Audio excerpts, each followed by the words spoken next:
Bienvenidos al mundo de la historia. Hoy les contaré cómo surgieron los movimientos antivacunas. Los movimientos antivacunas no son nada nuevos, se remontan a la época en la que se desarrolló la primera vacuna. Surgieron a inicios del siglo XIX y se opusieron a la vacuna contra la viruela, una enfermedad que asoló a la humanidad durante siglos y se cobró la vida de millones de personas. Si quieren conocer más sobre esta historia, los invito a ver el video que realicé sobre la historia de la primera vacuna.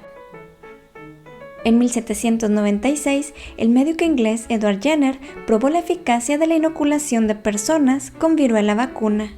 Su método consistía en tomar el líquido de las pústulas de viruela de ganado y luego insertarlo en una incisión en el brazo de la persona a la que se quería proteger.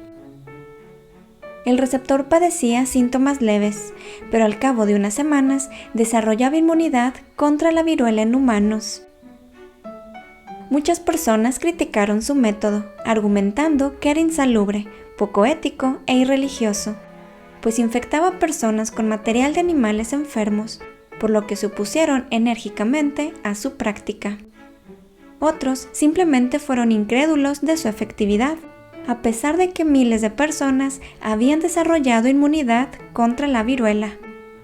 En 1853, el Parlamento británico aprobó una ley de vacunación que ordenó la obligatoriedad de vacunar a los bebés en los primeros 3 meses de vida, y en 1867 aprobó otra ley que extendió esa obligación hasta los 14 años, imponiendo sanciones a los padres que se negaban a vacunar a sus hijos. Hubo ciudadanos que se opusieron a esas leyes, considerando que violaban su derecho de controlar sus cuerpos y los de sus hijos.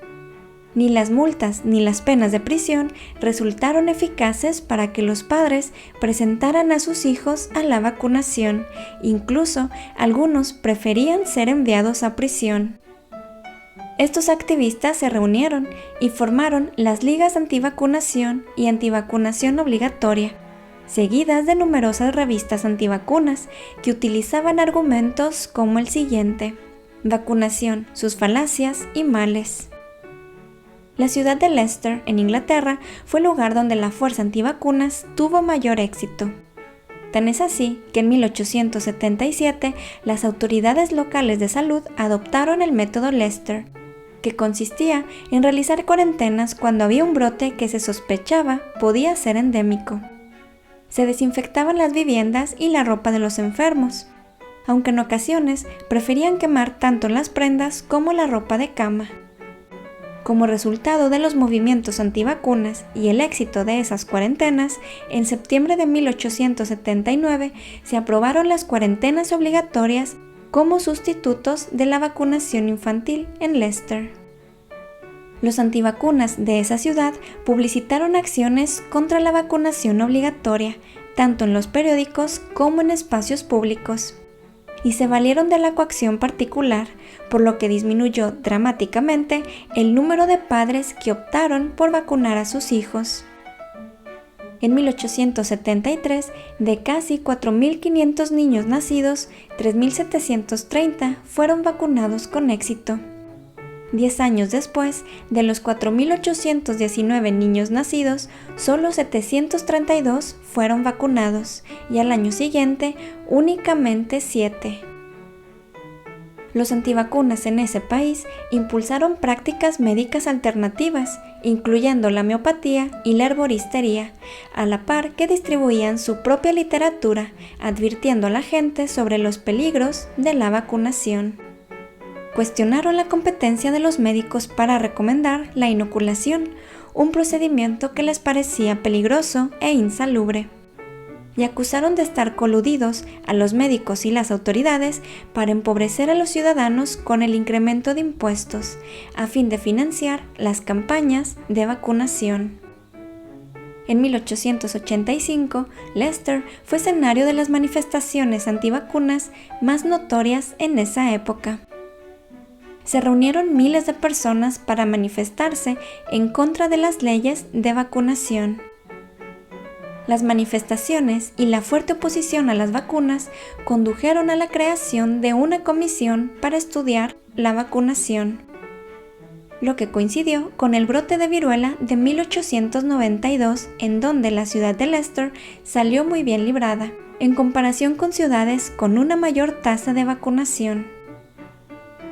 Esto hizo que los antivacunas ganaran fuerza y argumentaran que el método de Leicester era más efectivo que las propias vacunas.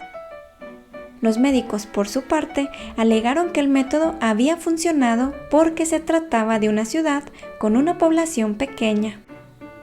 Pero en los años siguientes, con la aparición de más brotes y el aumento de la población, las situaciones se invirtieron.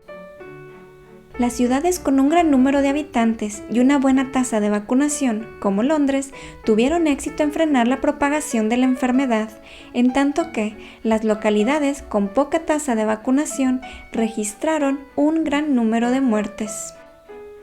En 1896, la comisión dictaminó que la vacunación era efectiva para combatir la viruela, pero sugirió eliminar las sanciones para aquellas personas que no deseaban vacunar a sus hijos. 2 años más tarde, se aprobó la Ley de Vacunación de 1898, en la cual se eliminaron las sanciones por no cumplir con la vacunación y se incluyó una cláusula en la que se establecía que aquellos padres que no creyeran en la seguridad o eficacia de las vacunas podían obtener un certificado de exención. En las últimas décadas del siglo XIX hubo brotes de viruela en los Estados Unidos y el gobierno inició campañas de vacunación, lo que ocasionó la molestia de muchas personas, surgiendo también los movimientos antivacunas. En 1879, tras una visita del británico antivacunas William Tebb, se fundó la Sociedad Americana Antivacunación. Entre 1882 y 1885 se formaron 2 ligas más, la Liga Antivacunación Obligatoria de Nueva Inglaterra y la Liga de Lucha contra la Vacunación de la ciudad de Nueva York. Estas ligas antivacunas llevaron a los tribunales sus peticiones para derogar las leyes de vacunación en varios estados. Al igual que los antivacunas en Inglaterra, los de Estados Unidos argumentaban que enfermarse era parte del plan de Dios o tenían puntos de vista libertarios, proclamando que el gobierno no podía decirles cómo cuidar su salud. En 1902 hubo un brote de viruela en Cambridge, Massachusetts, y las autoridades sanitarias ordenaron que todos los residentes de la ciudad fueran vacunados contra la viruela. Una persona de nombre Henry Jacobson se opuso a ser vacunado, argumentando que se estaba violando su derecho a cuidar su propio cuerpo. La ciudad presentó cargos en su contra y en el juicio se dictaminó en contra de Jacobson, pero este apeló la resolución y en 1905 la Corte Suprema de los Estados Unidos dictaminó que el Estado podía promulgar leyes obligatorias para proteger la salud de las personas.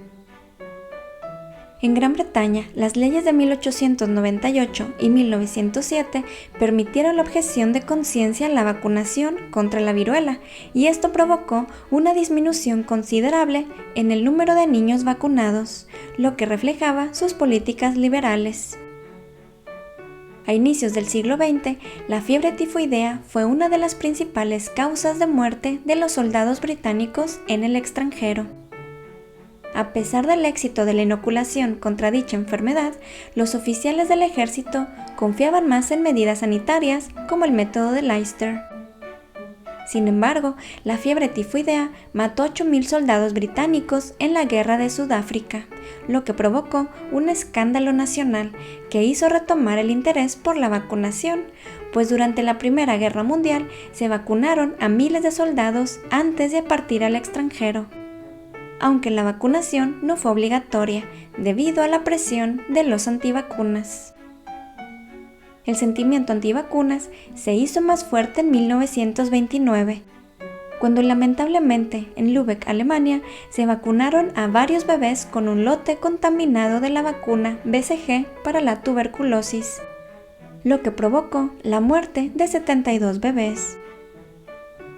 Ese accidente impulsó mejoras en la supervisión de las vacunas. Y a pesar de su éxito para combatir enfermedades como la difteria, la viruela, la poliomielitis o el sarampión, la vacilación con las vacunas ha ido en aumento. Muchas gracias por llegar hasta aquí. Si les gustó el video, denle like y compártanlo con sus amigos.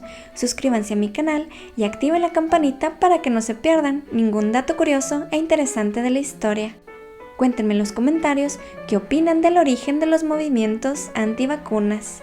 Y hasta pronto.